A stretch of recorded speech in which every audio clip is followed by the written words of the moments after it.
some of you, it's lovely to see some of your faces again and to see your names. I was previously in Wakara a couple of years ago, and I'm now with the child protection team in Asaro. This is an exciting webinar. We're very excited to have you join us today. I think this is the culmination of a lot of fascinating work that you all have been doing with Child Frontiers. As you know, a couple of years ago, we contracted Child Frontiers to help support our both of our regions in developing strategy notes to really identify high impact, high investment areas to strengthen child marriage programming in your respective countries. Well, I can't hear you, Ken. Yes? Okay. And today we have the pleasure of being presented with the regional synthesis that has been pulled together by Child Frontiers, as well as hearing from 4 country offices. The laser is on top of my... And so we will be hearing from 2 offices in the Wakar region, from Burkina Faso and from Mali, and from 2 in the East and Southern Africa region, from Ethiopia and Zambia. So we're very excited to get going with this, and I will be very brief. I would ask you to please keep yourselves on mute, and for the line to also keep your video off unless you are speaking. Please continue to introduce yourselves in the chat box if you have not done so already. We will be taking questions at the very end during a facilitated question and answer session. However, if you have questions throughout the presentation, please don't hesitate to put them in the chat box. All of the files from this will be shared at a later date after the webinar in a Google Drive. So we will have access to all of the presentations and the materials. And without further ado, I will hand over to Joachim from Child Frontiers. Thank you. Thank you, Karen.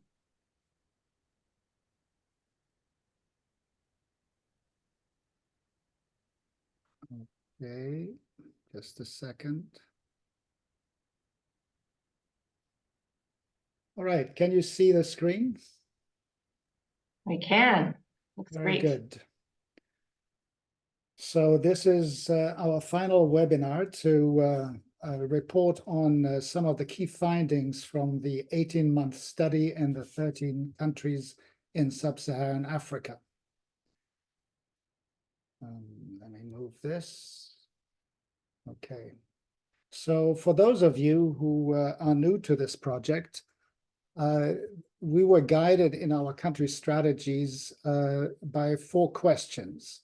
What are the trends, patterns, and drivers of child marriage in a certain context, which could be a country or a sub-region within a country? What is the broader economic, political, and humanitarian context, and how does it affect child marriage? What are opportunities for achieving greater impact towards ending child marriage? And what needs to be done differently to accelerate and to broaden efforts to end child marriage? So one of the headline conclusions is that none of the 13 countries in sub-Saharan Africa included in this study are on track to achieve the SDG target to end child marriage by 2030. This requires both more time, but also some new thinking and reframing of program strategies. Let's take a look at some of the statistics. These first graphs show the child marriage, the under 18 child marriage rate about 25 years ago, and the yellow bars show the current situation. So we see that countries like Ethiopia, Ghana, Sierra Leone, Uganda, and Zambia have been able to bring down child marriage rates quite a bit. But most of the other countries have not. There has been very little change, if any. It's also useful to look at the fertility rates, the live births per children, live births per woman, because that's often, especially in the sub-Saharan African context, closely related to child marriage. So again, this shows the data for the year 2000, the state of the world's population, the UNFPA flagship report. And here we see the orange bars from the most recent report. Again, we see some countries that have made progress, that have been able to reduce the fertility rates, countries like Burkina Faso, Ethiopia, Malawi, Sierra Leone, and Uganda. But some of the other countries have made only limited progress. So just to frame the situation and also to highlight the significant differences between the countries included in this project. Now, here's some headline conclusions in relation to successful strategies to end child marriage. And these conclusions are both based on the actual country strategy notes and the research at the country level, but also additional evidence of successful strategies to end child marriage. The first one is related to evidence and research-based approaches. There's a need to base country strategies on an in-depth and up-to-date analysis and understanding of the situation of child marriage in a country or in a sub-regional area within a country. An understanding of the main drivers of child marriage, but also of adolescent pregnancy, and of the forces that have the greatest impact on reducing child marriage, the resources and the capacities needed to design and implement and evaluate programs and policies to end child marriage. Also very important is a multi-sectoral national strategy, which most of the countries included in this project already have. It's important to have this to articulate the strategy to end child marriage, but also to mobilize key ministries and a wide range of civil society organizations in order to work together to end child marriage. For this to work, it's important to have effective coordination. There's also a need for adequate investments in key services that reach adolescent girls who are at risk of child marriage. This includes education, health, professional training, social protection, child protection, and GBV services. There's also a need to invest in social and behavior change, but not just at the community level, but across the socio-ecological model to create enabling and supportive environments for adolescent girls to access health, education, and protection services and receive support from their communities and from service providers. I already mentioned the need for coordination between a wide range of partners. And finally, it's essential to take a learning approach. And I think this is an area where the countries require a lot of support from the regional offices. Such an approach is necessary to ensure that the strategies and approaches are effective and that they're based on research as the research results come in. And that's an area that some countries have made some significant contributions, but overall, I think it's an area that needs to be strengthened.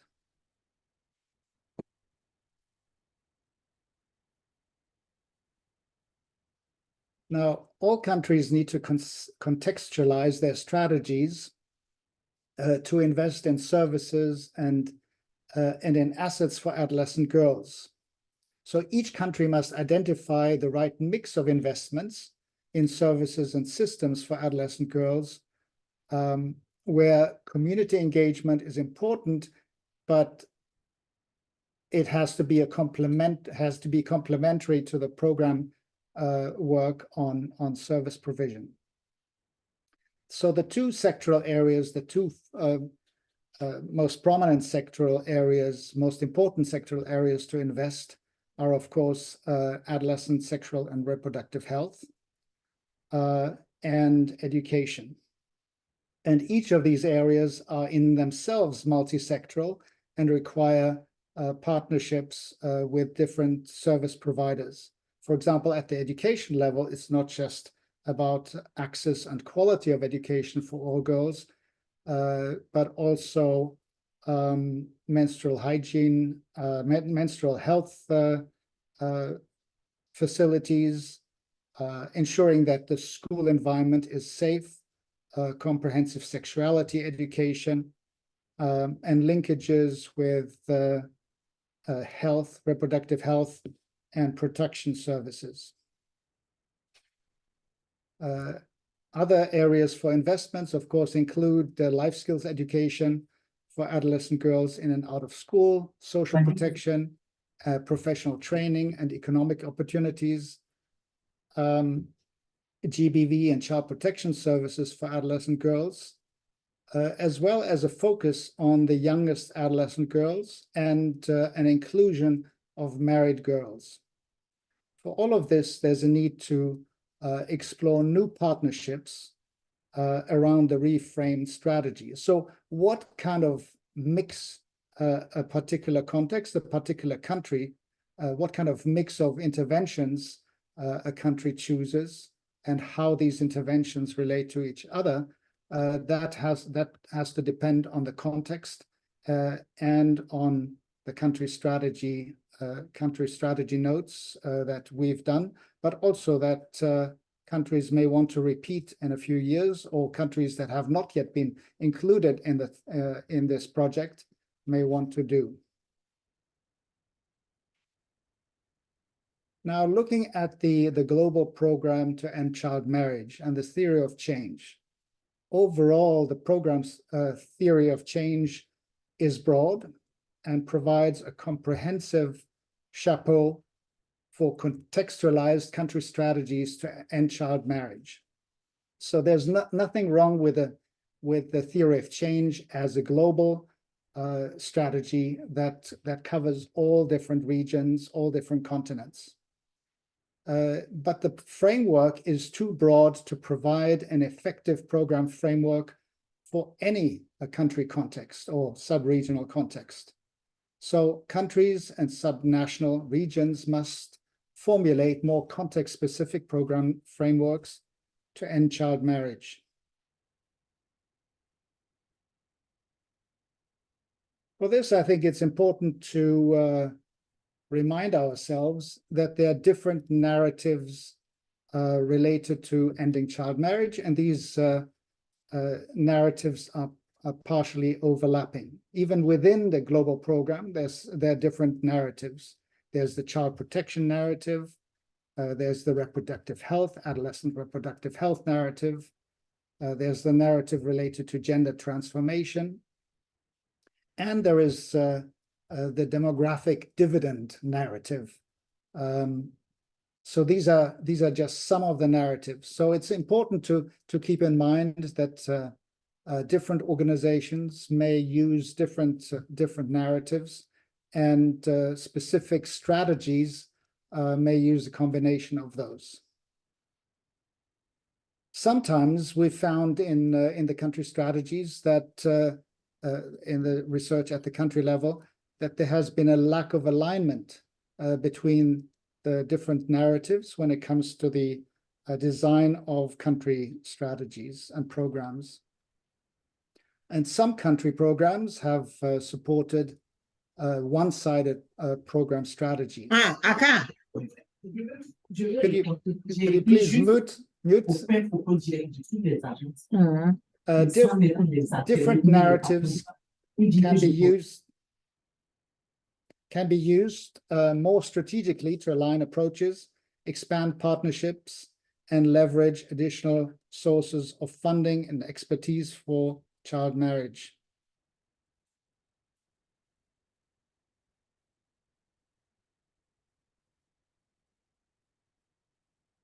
This graph takes a look at the global level, stepping back from the sub-Saharan African context, and let's look at the different continents and the different regions. So the first graph shows the child marriage rate. In Latin America, Middle East, it's around 20%. South Asia, almost 30%. And in Eastern and Southern Africa, Western Central Africa, it's significantly higher than that. We also have to look at the adolescent birth rate. And that's the number of births per 1,000 adolescent girls. And already we see that the graph is becoming more varied. So at the left side, we see that in Latin America, even though the child marriage rates are not particularly high, the adolescent birth rates are pretty high. They're much lower in the Middle East and North Africa, even though the child marriage rate is very similar to that of Latin America and the Caribbean. And in South Asia, the adolescent birth rate is even lower. But then when we look at sub-Saharan Africa, we see that both the child marriage rates and the adolescent birth rates are very, very high. Now, the third variable we're looking at is the total fertility rate, the number of live births per woman. And so again, in Latin America, we see that the fertility rate is already below the population replacement level of 2.1 children per woman. In the Middle East, it's above that level. It's at 2.7. But in South Asia, it's already close to the replacement level at 2.2. If we look at sub-Saharan Africa, the fertility rate is very, very high compared with the rest of the world. Yes, you're listening to something. So it's important to understand these statistics and how they reflect the different realities in different regions. So in Latin America, some of the most important drivers of adolescent pregnancy are the lack of access to reproductive health services, contraception, and abortion, but also another important driver is poverty. In South Asia, the fertility rates have already come way down, but the child marriage rates are still relatively high, which reflects that issues like social and cultural norms and also poverty are significant drivers. And in sub-Saharan Africa, the situation is significantly different, with a desire for large families, and a combination of poverty and social and cultural norms and many other factors. So understanding these contexts is not just important in terms of designing effective strategies in a certain context, but also to understand the thinking of policymakers. So we can assume that in places like Latin America and South Asia, policymakers are not particularly concerned about the fertility rates. But we know that policymakers in sub-Saharan Africa are many policymakers are very concerned about the high fertility rates because they prevent countries from benefiting from what they call the demographic transition, which means from a situation where there are large numbers of people in the workforce, but relatively few people who are dependent, both children and old people. And so these are the conditions that have allowed China, before that Korea and Japan, but also Southeast Asian countries to rapidly expand their economic growth. Now, these conditions haven't been achieved in most parts of sub-Saharan Africa, partly because of the high fertility rates. So why am I talking about this? Because if we're thinking about leveraging strategies to end child marriage, if we're thinking about accelerating the decline in child marriage, we need to look at how government officials, how the World Bank and other major donors think about economic growth and about the demographic dividend. And so understanding how policymakers and major donors think will allow us to engage with them and to frame the work that UNICEF and UNFPA and others are doing to end child marriage and related to economic arguments and to the demographic dividend. And the Ethiopia office has done some interesting thinking on this particular topic. But with these thoughts, I will leave you, and we are going to listen to 4 country examples. Thank you very much. Hello, everyone. Thank you, Joachim, for a very comprehensive presentation. It probably has raised a number of questions, and we look forward to seeing those in the chat and to discussing them a little later in the webinar. For the moment, I would like to invite Tia Faisa from the Ethiopia office to jump in here to share with us a little bit about the work that has been done there in regard to the last point that Joachim has made about leveraging large-scale investments. Tia, welcome.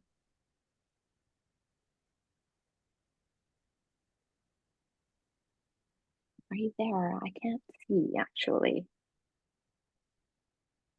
Sorry, can you hear me now? Excellent, thanks. Yeah, I'm sorry, my video is not working. I'm sorry for that. I'm trying to attach. I have a kind of one slide to present. I don't know with yeah. Just bear with me.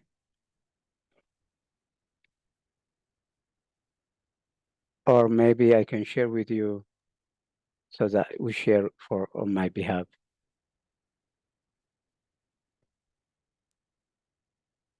Sure, whatever works. Yeah, you should be able to share. You should be able to share your screen if you'd like to, or you can send the slides to me, and I can make sure it goes into the folder. Oh yeah, and I think I got it now. Okay. Let me try. Yeah, that's perfect. Can you see my screen now? Okay, great. Perfect. Okay, perfect. Okay, excellent. So I'm going to be very brief. Thank you for giving me this opportunity to speak on. So my focus will be, I have like 3-4 slides, but I will focus only how we are leveraging any child marriage programs through education in Ethiopia. As, just to give you a bit of background, there is a reciprocal effect. Can you hear me, by the way? Let me check myself. Can you hear me? We can hear you perfectly. Thank you. Okay, excellent. So there is a reciprocal, a very clear reciprocal effect of child marriage and education in Ethiopia, which is evidenced through data and information from DHS and also the Democratic and Health Survey, as well as from World Bank surveys. If you look at my presentation here, you can see, a girl who has been in an education system and what's the median age of marriage and who has never been to education. Even being in education, when it goes up to secondary or even beyond secondary, so the median age of marriage will be increasing. So a girl who has never been to school, the median age of marriage for those girls who have never been to school is 15.9. So median age of marriage, technically what it means. But when it comes to primary, you will find 17.5, and even the secondary goes up. You know, it goes up to very high to 22.8. So if a girl is in secondary school, the median age of marriage will be up to 22 point, even beyond that, but this is just the median age. And a girl who has never been in education system, 35.3% of them are married at 15 years of age, while a girl who is in education system at 15 years of age, it's only 9.6 who goes to child marriage.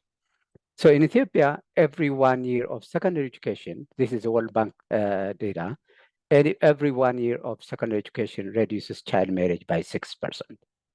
But there is also the other side of it, the other side of the coin, whereby 1.5% of dropout in education system in Ethiopia is contributed by it's contributed by child marriage. If you take, for example, the last year data, there are 1.54 million children who dropped out, girls specifically. It means that every year there are 154 on average, like from the data from last year, which is dependent on EMIS. The 154 girls are married after dropping out from education. So you can see the reciprocal effect of child marriage and education. Because of this, the government has given attention on addressing child marriage through education system, and these are the areas whereby the government is focusing on in terms of addressing the child marriage. Basically, most of these interventions are integrated approach, but there are also specific child marriage versus GBV versus also the girls' interventions. One of the areas is deliberate integration of child marriage issues into the formal curriculum. We have a new curriculum now. The secondary school curriculum is just rolled out in 2023, but the primary school, the new curriculum was rolled out in 2022. And if you go into the curriculum, you will clearly see that the child marriage agenda was included in the curriculum. I'm talking about the formal curriculum. So government has intentionally, deliberately trying to address through education the child marriage. The other area is integrated child protection and education, what we call the accelerated program, because in Ethiopia, we have over 10 million out of school children, including girls. Of course, girls are more vulnerable to being out of school because the country is going through multi-dimensional humanitarian catastrophe. Because of that, there is huge number of out of school. UNICEF with this, and also working with the government, with the Ministry of Education and subnational education bureaus, we have what we call a BETI accelerated program, My Home accelerated program. So this program has 3 pillars. One is learning, another is MHPSS and life skills. Specifically, girls will be more for, more getting the advantage because of the life skills. And also from MHPSS, especially girls who are going through GBV, including child marriage, they will be benefiting from the MHPSS and the life skills, plus the learning as well. The other area of focus is school-related gender violence code of conduct. We have now, with the UNICEF support, the Ministry of Education has revised the old code of conduct for schools on GBV. Now, this time around, child marriage is specifically included into the code of conduct to address, because child marriage is one of the issues for us. So child marriage is part of the code of conduct, the revised code of conduct now. The other area is strengthening gender clubs. Across the country, there is with the support of UNICEF, we have a new guideline on establishing and running gender clubs in the schools. Actually, in the schools, gender clubs are the major players in terms of addressing, girls' child marriage, including GBV. So when girls are facing a kind of arranged marriage or GBV, they have that confidence and protection to speak and to report to the gender club platforms. And then the schools will reach out to the families or the local government structures to address and also to cancel the arranged child marriage. There are a lot of evidences and case studies on this area. So gender clubs are very important role players in terms of addressing child marriage in Ethiopia. Other is the capacity building of schools on gender responsive pedagogy. And we have also data capturing tools on dropout. And one of the areas which is captured is about if the dropout is caused by child marriage, so that the schools will address, the education system in general will address if that is happening because of child marriage. So what they do is they reach out to the government structure at local, and then they bring back girls into school. At times, and in most cases, some of these arranged marriages were canceled and girls come back to school. The other very important area is life skills education. We have a different core life skills education, focusing on 12 areas: decision making, negotiation skills, communication skills, and other stuff. There are 12 core areas, and one of these is about child marriage. So if child marriage, arranged child marriage is happening, how the girls could be, resilient and withstanding in terms of the skills and communicating and negotiating, that is a part of the life skills we are using in the school system. Okay, in terms of resources, the leveraging program resources, we use, there are plans and strategies, and at the same time resources. With the plans, the Education Sector Development Program 5, which lasts for 2020 to 2025, has specifically touched on child marriage as part of addressing education in Ethiopia. Another is girls' education and gender strategy, which has specifically touched upon how to address child marriage and also early marriage as well. The GKE, which is 2020 through 2023, focusing on 3 emerging regions, what we call Afar, Somali, and Benishangul, Gambela regions. There is a specific focus on girls' education project, which is funded and managed through World Bank. Resource-wise, the Global Partnership for Education, which is now being finalized and endorsed, has committed 25 million USD for girls' education. And if you look at what are the areas of focus of this 25 million girls' education, is latrine construction, MHH facilities, including services, gender responsive pedagogy for teachers, SRG prevention and response, which includes also, a point of report when child marriage is happening, and also a wide range of SB, social and behavioral change communication, including community mobilization, seasonal campaigns on, because there is a peak time for child marriage in Ethiopia and different regions. If you go to Amara region, there is a peak time. If you go to Oromia region, there is a peak time. So one of the areas through this funding is about having a seasonal campaigns, which we have already dedicated. It also includes peer-to-peer support. The other resource area is GKPE, which is General Education Quality Improvement Program, which is pool fund, UNICEF, World Bank, FCDO, and other multilateral and bilateral also contribute to this one, which is managed by World Bank, which focuses on school capacity building and hygiene kits, as well as other areas of intervention, including community mobilization and SBCs. Education Cannot Wait is another area where we have multi-donor support in terms of addressing the existing emergency situation in the country, and child marriage is one of the areas of focus. In terms of partnership, the Girls Education Advisory Group is playing a very important role. Members include different ministries: Ministry of Education, Ministry of Women and Social Affairs, Ministry of Justice, and others are included. UN agencies, including UNICEF, UN Women, UNFPA are part of this platform. NGOs, local and international, teacher association, and the universities are part of this project. So during these discussions, when the gender advisory group comes together, they discuss also about child marriage issues in the country through the education system.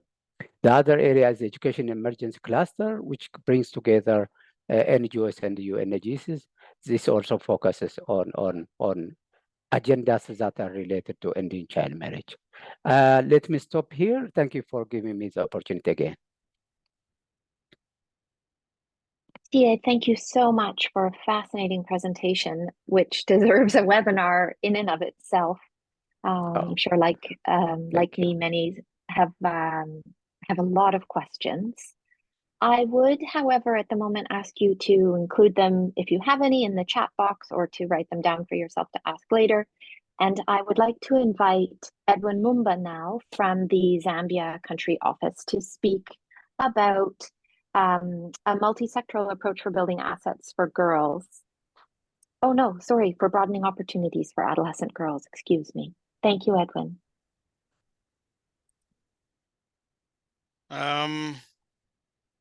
Thank you very much.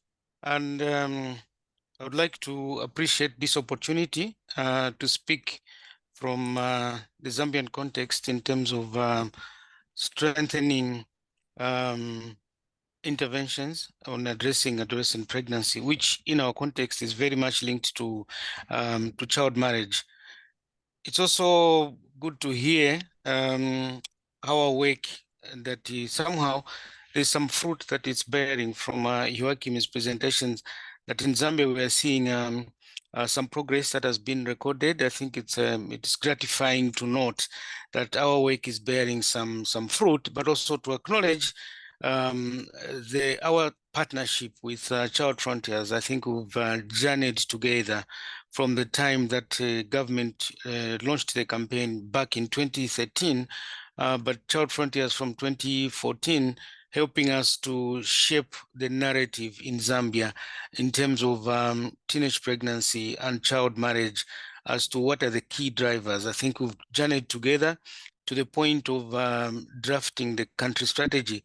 I think we've been with Child Frontiers, and I think it's good to see the work that is coming out, that is bearing fruit from that partnership. I will talk a bit in terms of the multi-sectoral package of interventions to address adolescent pregnancy in Zambia. Coming from the initial study that we had supported by Child Frontiers, the qualitative study on child marriage, and the strategy that we had, and also coming up with a multi-sectoral package of interventions that we were initially piloting in 2 districts, but now has been scaled up to address child marriage and also teenage pregnancy because of the connection, the correlation between the 2 situations. Brief country context, about 23% of the population is adolescents. The population is about 19.6 million, thereabout. Child marriage and teenage pregnancy relatively quite high. Progress has been made, though slow. Both teenage pregnancy and child marriage are 29% at the moment from the last DHS, which was conducted in 2018. We just concluded a gender norms study, a lot of findings from there, but quite relevant to this discussion from the gender norm study is around the urgency for the adolescent girls. Many of the adolescent girls that we had interviewed expressed urgency in terms of marriage, that they make a decision as to when to marry and whom to marry. But when we asked about pregnancy, about sexual reproductive health, access, and utilization of services, many of them, they said in these matters, they do not make the decisions. The decisions are made by other people. So it was quite interesting for us to hear that from the adolescent girls themselves, but also in a way also shows us the gaps where we need to hype our interventions in order to address child marriage and adolescent pregnancy in a way that is focused based on the framework of the adolescent girls themselves. Of course, coupled with that is the limited utilization, access to contraceptives, which in itself leads to high unintended pregnancies. with only about 38% of adolescent girls having access and utilizing contraceptives. And also, we've seen girls' low transition through the education system. When you talk about enrollment, we actually have more girls enrolling starting from the first grade of school. But when they progress in school, we see girls dropping out from upper primary school, going to secondary school, and finally completing. We find that more boys, above 45%, and only about 31% of adolescent girls actually complete the secondary school. So the dropouts mainly is due to teenage pregnancy and child marriage, and also related issues around poverty, household poverty, and all that. The government has a re-entry policy for girls who fall pregnant, giving them an opportunity to come back to school. But we see that this uptake for the re-entry policy, it's only about close to 50% of girls actually go back to school. So while the policy is in place, there's still a lot of areas, gaps that we need to work with communities and the government so that girls can utilize this opportunity of going back to school once they fall pregnant. Of course, we've also seen some good progress in terms of the legal environment within the country. We have the Children's Code Act, which was passed in 2022, where one of the clauses or provisions is on which forbids child marriage and other harmful practices. But also, more importantly, at the end of last year, we had the review of the Marriage Act, which provides for the age of 18 as the minimum age for marriage, whether married under customary marriage or under statutory marriage, which is a big milestone for us in the country, because previously girls who were married under customary law, there was no age limit. And now the review of the Marriage Act provides that whether a girl is married under statutory or customary, 18 is the minimum age, which I think for us is a big progress in the country. In terms of the specific responses that we've had, first of all, we've had platforms for within the school system and also outside the school systems, and also the communities, where in terms of how we are addressing the issues of teenage pregnancies. In terms of education, first of all, we've seen huge government investments in education. There's the free education policy that the government has passed from the first grade up to the 12th grade, the last grade of secondary school, is free education, which is a big leap. This was introduced very recently in the country. And also we've seen a huge employment of teachers coming on board. But specifically what UNICEF has been able to support through the global program on ending child marriage is working with the guidance and counseling teachers within the school system. We've been able to build the capacity of the guidance and counseling teachers on mentorship to the girls. So providing mentorship that is to motivate the girls to remain, to enroll and stay in school, which I think has been a very big positive for us as a country, but also in interacting with role models who've been able to organize, if it's teachers or lawyers, people who have made it in life, just to mentor the girls, talk to the girls, and all that. But also, we've been able to reach adolescents through the guidance and counseling teachers in terms of offering counseling, age-appropriate counseling in building the confidence of the girls, but also just to talk about any psychosocial issues that they may have, and also referring these issues to appropriate services. But also we've supported the coming up of the child safeguarding framework for the country in creating safer school environments, where we've been able to work with the school management and the learners and the communities in creating safer schools, which has really been a big help in terms of reporting of identification and reporting of cases, and also referrals as well. But also we've made deliberate efforts to ensure that no girl is left behind.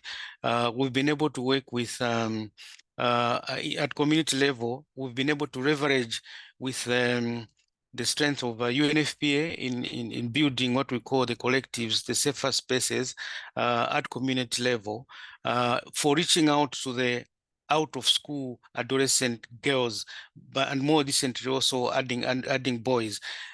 Through these efforts, working with adolescents in the safe spaces for those who are out of school, we've been able to mentor the adolescent girls on issues of SRIH, where they can access the services, just building their self-esteem, to understand their sexual and reproductive health rights, body autonomy to make decisions and acquire skills to enable them to be self-supporting. So this is what we've been able to do through the education system, and also through health. In each of the health facilities in the districts where we are working, we've been able to create or refurbish the adolescent-friendly spaces where adolescent-friendly services are available. This is a corner or a space where adolescents come on a weekly basis. They through the trained health care workers, they're able to be provided with information on sexual reproductive health, but also they receive services. Much more importantly, they're able to get contraceptives and all that through these adolescent-friendly spaces. And also adolescents are able to reach to fellow peers through the outreach programs which are conducted on a weekly basis. I think it's one of the things that we've seen as having more results because the services are adolescent-friendly, and also the health workers, they've been capacitated to provide these adolescent-friendly spaces services in a way that is friendly and accessible for adolescents. We've recently supported government in transformation of the comprehensive sexuality education, which is being offered for both out of school and also in school adolescent boys and girls. We had a bit of an issue recently, a backlash from key community stakeholders who thought that maybe it was too much or it was encouraging maybe adolescents to engage in illicit sex. And right now we are supporting the revision of this CSC into what they're calling the life skills and health education to make it much more child friendly and age appropriate, which we're actively supporting as UNICEF. And also adolescents who are referred from either the school system or from the safe spaces, they come to the health facility, adolescent-friendly spaces where the adolescents receive the services. Because within the school system, as I said, we are working with the guidance and counseling teachers who are able to provide adolescent girls and boys with information, but they cannot give them the services in terms of contraception because of the education policy, but they refer them to nearest facility, which has their capacity built to be able to provide reproductive health services to the adolescents. So this link between the health facility, the school, and the community we found to be very useful in our component. Under the global program, the package of interventions that we have for responding appropriately to adolescent boys and girls in terms of addressing teenage pregnancy and child marriage, we do not have a specific social protection component to it. But we have an opportunity because the country and UNICEF, there's a very big program right now on the social cash transfer. And thus we are able to link the vulnerable girls, the girls who are at risk, through their parents, we're able to link them to the social cash transfer, where through case management, they are identified and referred, and then they are able to benefit from this, because one of the big drivers in the Zambian context of child marriage is the issue of household poverty. So through linkages with the social cash transfer, we've been able to do this. And also we've had some entrepreneurship interventions for girls, both out of school and also those who are in school, where girls have been supported to create business ventures of small crafts such as the making of beads, bracelets, necklaces, laptop bags, and also reusable sanitary pads. They've been able to raise something from there just to address the issues of household poverty. From there, the little that they've been able to get, of course, they've been able to get school utilities, books, pens, and all that, which has really been helpful in terms of ensuring that girls, they enroll and they also remain in the school.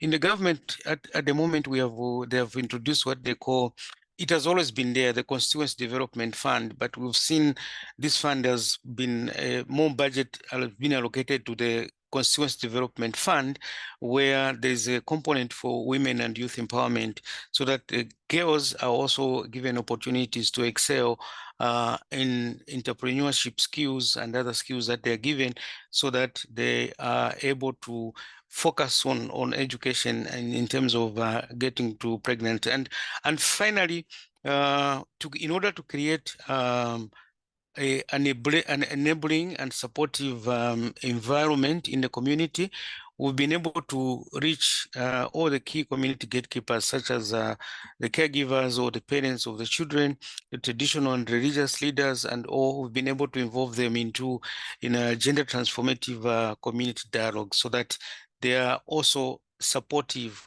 of the services that are provided to children. So I would like to end here from the Zambian experience and context. Thank you very much for the opportunity once more.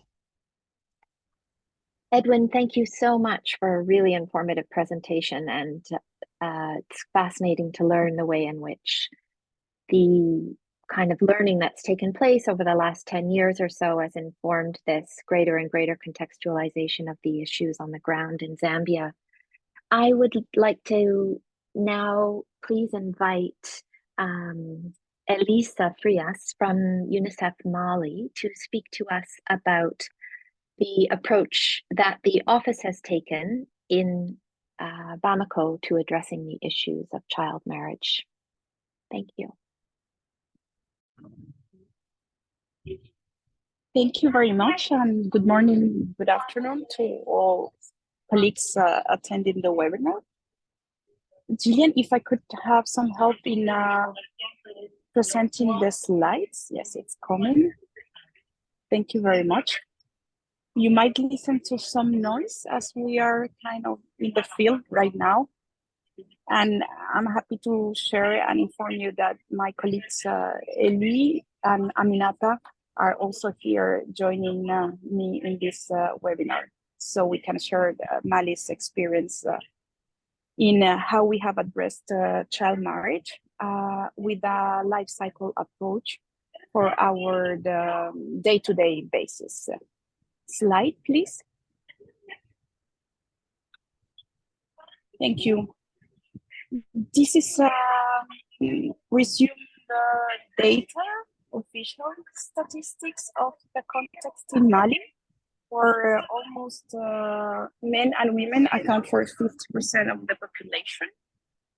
Most population is located in rural zones, but you can see that is quite even. According to the latest data, more than 8 million people are in need of humanitarian assistance. And from these 8.8 million, almost half are children. Also, Mali faces some challenges regarding fragility index, the Children's Climate Risk Index, as well as the Human Development Index. I'm sure colleagues will share the presentation later, and the three of us remain available to receive questions or comments if you want to take more time to explore this data. Slide, please. Also, Mali faces some challenges regarding child marriage, female genital mutilation, and other types of gender-based violence. Half of young women in the country are married before the age of 18, and 16% before their 15th birthday. We have seen from data 2018 data that the rate is highest among girls and women from the poorest wealth quintiles, coming up to 66% versus the wealthiest quintile, where it rests at 32%. Also, regarding female genital mutilation, almost 9 out of 10 girls and women have undergone this practice. The practice is practices across most religions and most of the southern provinces or regions of Mali, and it is also considered a symbol of a girl's readiness for marriage. The legal framework existent currently in Mali does not prohibit female genital mutilation, marriage of girls under 18 years old, and gender-based violence.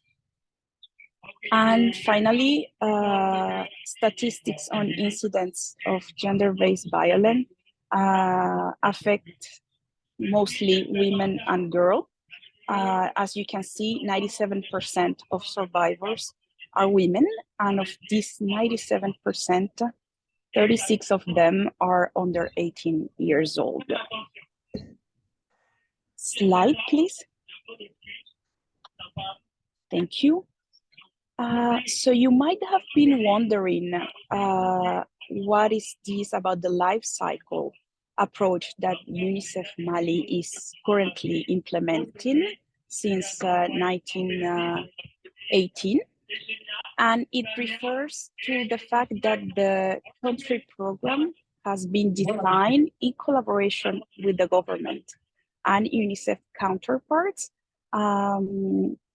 per cycle of the life of a child, starting with the pregnancy, as you can see in one of the first images where a woman is carrying a baby, and it accompanies the children, the girl or the boy, until they become adolescents before 18 years old. This approach is different from the sectorial approach, and it was chosen as a way to try to reach the hardest to reach children and the most vulnerable children, and to accompany them throughout their life. I will leave also the slides with the Child Frontiers team for you to explore a bit more. So from the first part of the life up to the 5 years old, the program is focused on health, nutrition, also child protection for prevention of violence, and some elements of early childhood education. Then the second cycle, what we call Pillar 2, and is from 6 to 12 years old. The accent is focused on education and accompanied by other interventions. And then finally, the child becomes an adolescent, and this is the third pillar or the last pillar, where we just got yes, thank you, where the focus is on violence prevention and is accompanied by social and behavioral change actions, as well as education and water and hygiene interventions. Slide, please.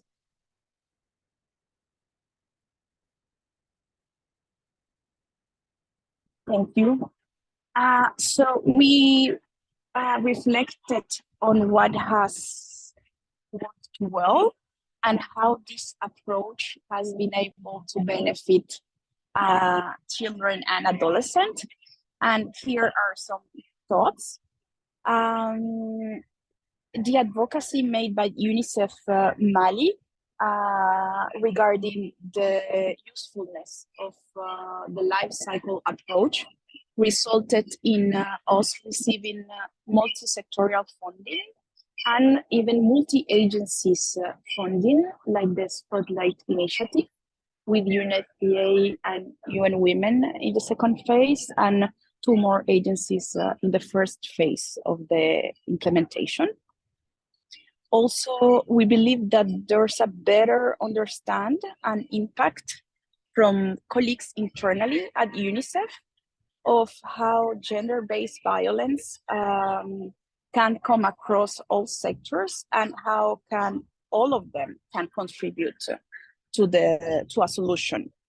I believe there are some sections that were more involved, and it shows in the results, such as the social and behavioral component, and it has allowed us to implement the adolescent girls strategy, which focuses on accompanying child protection interventions with social and behavioral change interventions and a gender transformative agenda throughout the life cycle of the girls and the boys. Slide, please. Thank you. Of course, as everything in life, the work that we have done using the life cycle approach can be improved. And we have identified a few points. We had last week our internal strategic moment of reflection to prepare our next program cooperation document with the Malian society, government, CSOs, communities, girls and boys. And there are 4 main points that came from that reflection.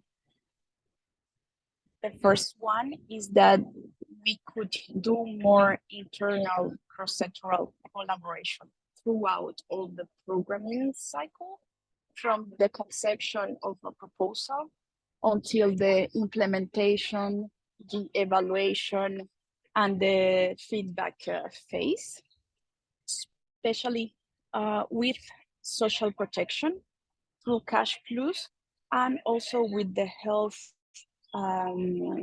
sector to provide a better response from the health services regarding child marriage and other forms of gender-based violence.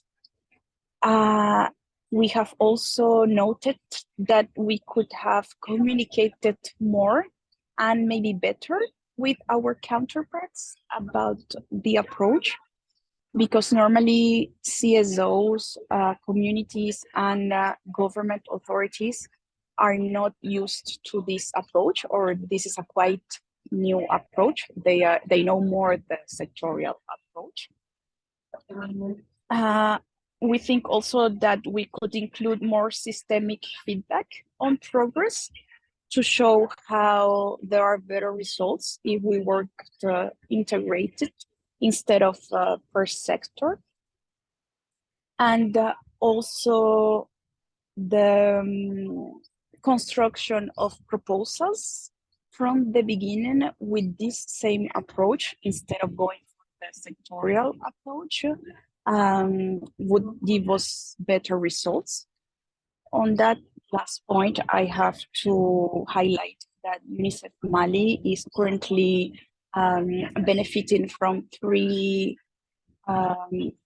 financial support from donors that do use this life cycle approach, which demonstrates that this could provide better results for children, and especially for girls, against child marriage.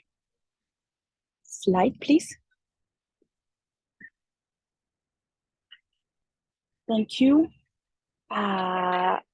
We are available, Ellie, who is in front of me, and Aminata, to respond to your questions or comments or thoughts.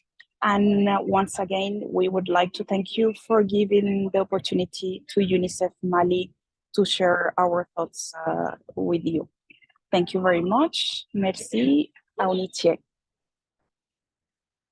Thank you, Elisa, for a terrific presentation and a really good overview of the way in which the Mali Country Office has taken the life cycle approach and its relevance to the issues of child marriage. There's a lot in there to explore.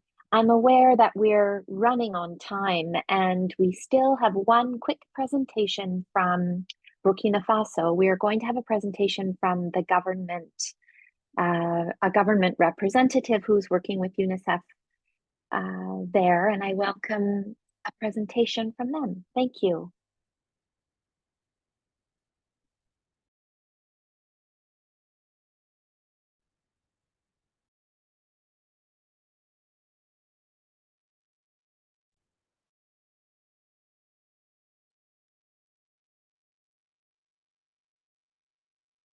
Bienvenue.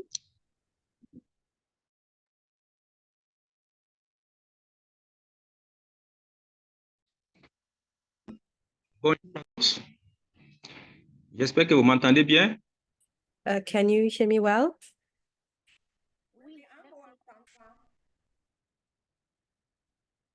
Okay. Donc, je m'appelle Kobeyan Saïd. My name is Koubian Said, Director of Family Protection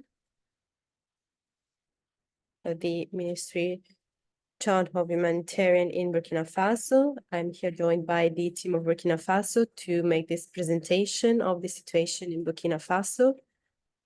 So this programming is focused on humanitarian context in the case of Burkina Faso.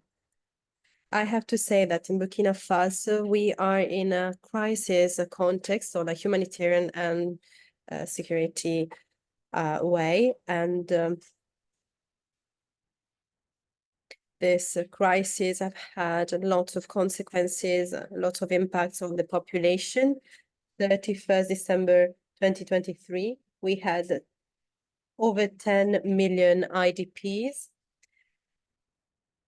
52% of IDPs are children and 40% women. This impacts mainly through regions of the country, namely the areas of intervention of this program. The crisis has worsened social and economic conditions of people's life and also access to basic services. So we will have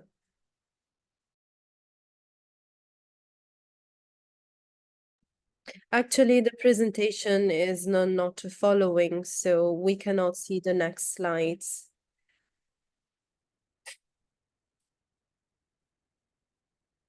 Yes, and now it is working actually, thank you. So can I continue? Yes, please. So I was saying that in Burkina Faso, we are in a very difficult humanitarian context. In 2024, 6.3 million people will need emergency humanitarian assistance. And we see the reduction of humanitarian space preventing assistance from reaching those who need it most. So humanitarian aid is very difficult to bring to everyone. Government priorities are to focus on security and defense sector. We have lost contact with Said.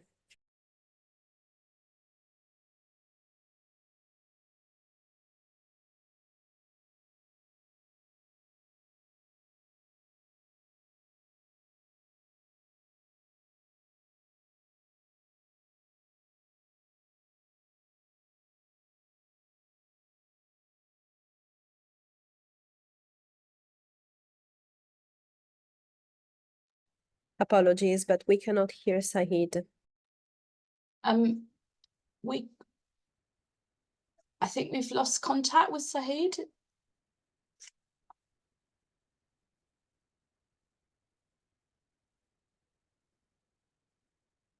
I don't know if he's dropped off the call. Yes, apologies. We had a problem with internet connection in Burkina, but I think he's coming back.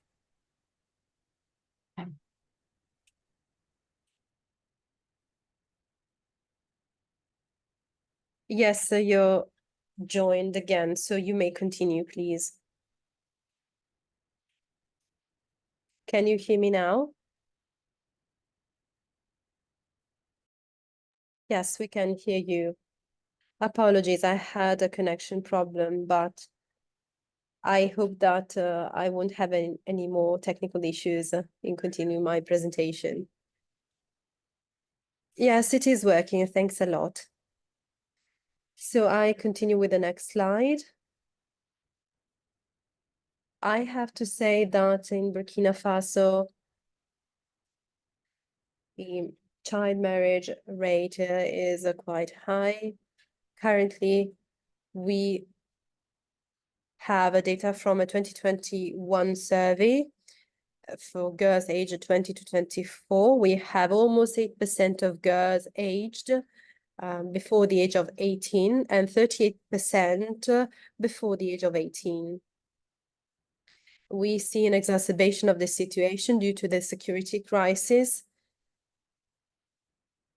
Apologies, we lost contact again.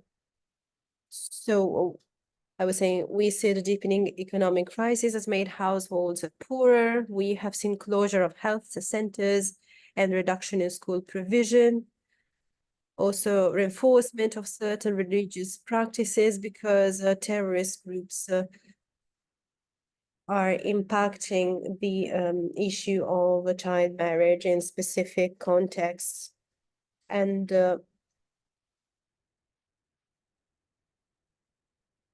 next slide, please. As for adaptation strategy for the program, we have to say that major difficulties for us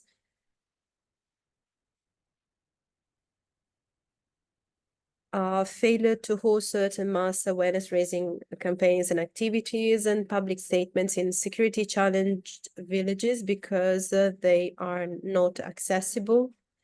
The mitigation strategy we have found at this level is giving priority to door-to-door awareness raising campaigns or family discussions with involvement of community-based communications.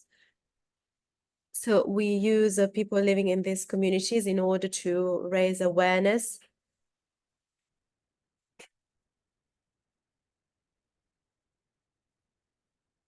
Other main difficulties is that villages targeted by the program are emptied of their population as a result of the last terrorist attacks against some of these villages. So we were forced to quit our interventions, and the mitigation strategy was intensify operations in reception sites, choosing new, more accessible villages, because this is the same population. Another difficulty that we had is a constant mobility of target populations in search of safer locations. And this has led to difficulties in providing assistance, monitoring and collecting data on IDPs. As mitigation strategy, we try to identify direct beneficiaries of the program in the host areas through existing indigenous monitoring mechanisms. So monitoring units and community child protection units. There's also with community leaders and social services, so that the planned activities can be pursued. These local actors are responsible in order to help the program to continue. Another major difficulty we encountered is insufficient facilities for victims of child marriages. So difficulty in welcoming victims of a child marriage. This mitigation strategy is increasing identification of host families to receive young girls who are often displaced, refuse to marry, and have been expelled or banished from their families. So we try to focus on host families within the community in order to host these people. Next slide, please. So some figures as for 2023. So in 2023, we had 88,631 teenage girls who benefited from prevention and protection intervention, almost 41,000 boys with capacity building through activities such as promoting positive masculinity, preventing the practice, and supporting care by reporting and referring cases. More than 12,000 adolescent girls, including 514 internally displaced girls, supported to enroll and stay in school. So those who are already in school, we have them continue their activity. We had more than 3,000 teenage girls supported in the development through practical training and provision of equipment. Imams were trained in order to facilitate the raising awareness activity. So Muslim imams were trained on this issue of child marriage. And then 710 community dialogues and more than 3,400 family dialogues involving more than 70,000 people. 4,106 community leaders trained awareness raising campaign, including 717 imams trained in the preaching guide. Next slide. So just to conclude, over 10 million people reached by awareness raising messages. So this is what the program was able to implement in 2023. Thanks for your attention.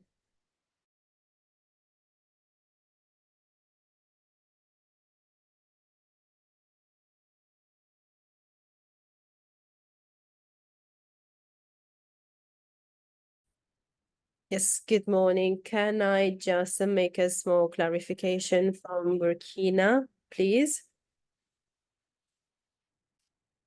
Of course, please.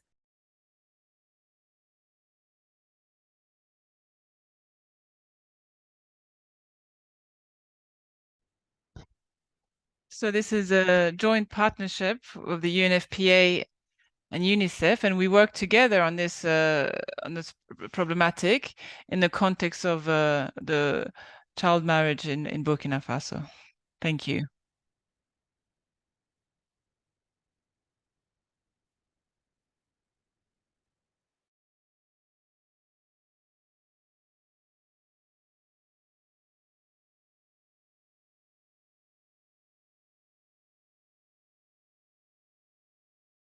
Bit of a wrap up and reflection from the regional offices. I would like to ask anyone who can and who is interested to stay online a little bit past our end of call, which is in about 10 minutes if you're able. And in the interim, what I think we could do is answer a couple of questions. I haven't seen any questions here in the chat box, but I may have missed them. If anyone on our team has seen them, can you please jump in?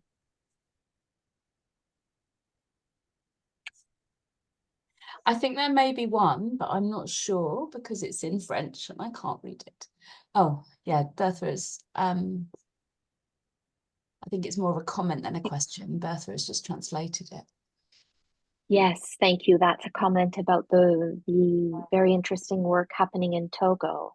I'm wondering then, in the absence of the questions here, maybe people feel a little overwhelmed with having had so much interesting information come their way.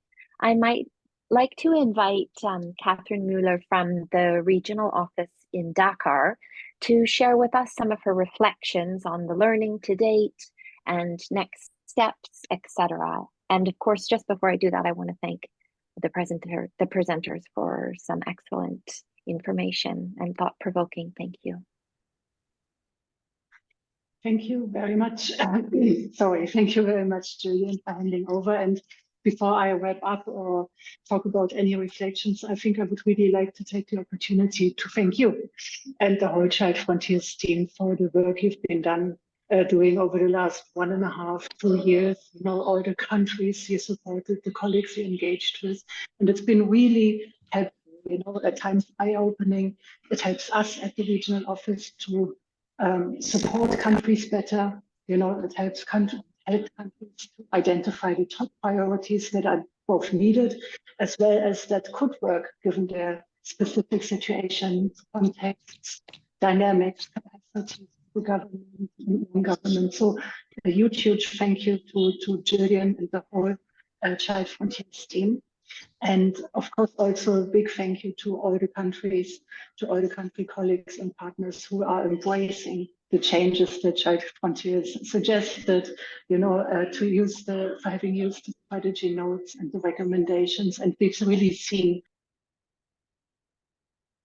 of the global program work plan. So it's been really a great journey. It's not quite over, so nobody has to worry. You will keep hearing from us, and we are already discussing, I will come to that in a minute, on how we keep this learning going. As I mentioned, that it also helps us at the regional office to support country offices. I think there's maybe 3 points I would like to emphasize, and the one is the support to system strengthening as regional, but also I think as global priorities. You know, the quality and reach of each of the sectors, and particularly health, education, and social protection to reach scale, to make sure what we're doing is more sustainable, but also how do these sectors interact. So that's really a priority for the regional offices to support country offices in. And as I mentioned, we see that in the work plans, and it's great. It's really good to see. And I think in many countries in both of our regions, we also see the need and the investments of countries into the Nexus approach to programming. And we know there are existing tools that are being used.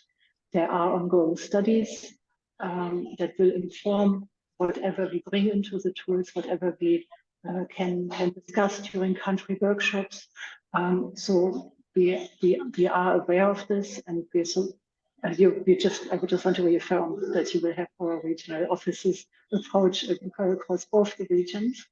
And then also something perhaps to mention is an emerging issue, which came out a lot in the annual reports we've seen, the country annual reports, as well as the global program reports, is taking emerging issues further, such as climate change, which of course also then links in many instances to the Nexus program. I think what I would like to emphasize at the end is the value of this kind of learning exchange.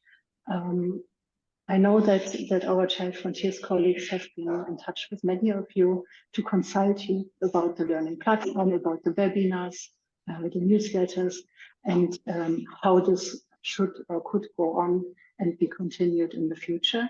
And what I hear is that there's a very strong consensus that this learning exchange as part of the whole project was of really big value and should continue. And I know that everyone who spoke was also able to give some specific examples on how they have learned this learning exchange to improve their programming. So I see that there's basically 3 points we have to decide on in terms of ways of learning exchange. So we hear that interactive learning with opportunities to ask questions should be prioritized, like webinars, case studies, virtual group discussions, etc. We have also got some feedback on learning topics priorities, such as linking child marriage to poverty alleviation and social protection, supporting girls that are already married, making the linkages between marriage and pregnancy, and also one of the topics I already mentioned, what do we do regarding child marriage in the context of climate change, conflict, and humanitarian contexts. And finally, it was also really interesting to see your reflections on who do you want to learn from, or who do you want to teach something, because most countries that have been consulted also mentioned that they have great examples they want to share. So I think even these 4 presentations were not enough. And many of you also have some thoughts about who you want to learn from in terms of, do you want to learn from someone in a similar context? So you have some specific ideas what to do, or do you want to learn from someone who has a completely different context, but it still might give you a very fresh perspective? So some of you might know that Child Frontiers is also helping us in ESARO on a care reform learning platform that has been running for 3 years. So we are getting together all the different learnings from running such a platform.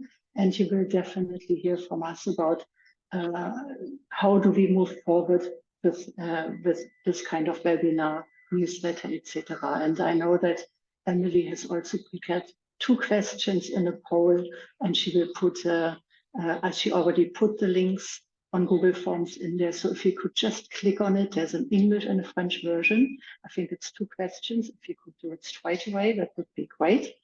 And then we can design the second phase of our learning with Child Frontiers.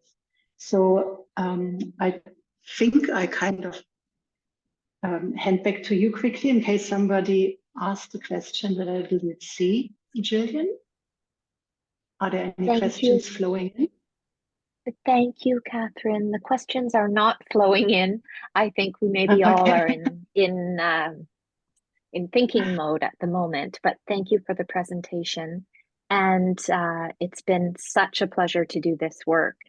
We've all learned a great deal and enjoyed our relationships with all of you very much. And I wanted to thank as well, in addition to you in the regional office, Catherine in Dakar, but also Karen and previously Mona out of Nairobi, as well as many, many others for all of your support, including the interpreters here today and everyone else. Thank you. And please do be in touch if you have questions that emerge as a result of today's presentation. We are preparing a regional synthesis, which is in its draft form and will be shared around the UNICEF teams, including the countries that participated in the work in the coming week or so. So you will hear much more about that. I see that Joachim has his hand up, or he did. Did you want to jump in, Joachim? There was one question, but I think I'll just respond to it in writing. Okay, I apologize. I missed that. Sorry to whomever posed that question. Thanks again, everyone. And if I've forgotten anyone, thank you to you as well. And have a lovely day. Thank you for the presentations and your participation. Thank you so much. Yes, thank you everyone for the presentations and for the work. Merci à Thank tout le monde. Merci Catherine. Merci Bonjour. beaucoup. Bonjour, comment vas-tu? Oui, c'est Edith.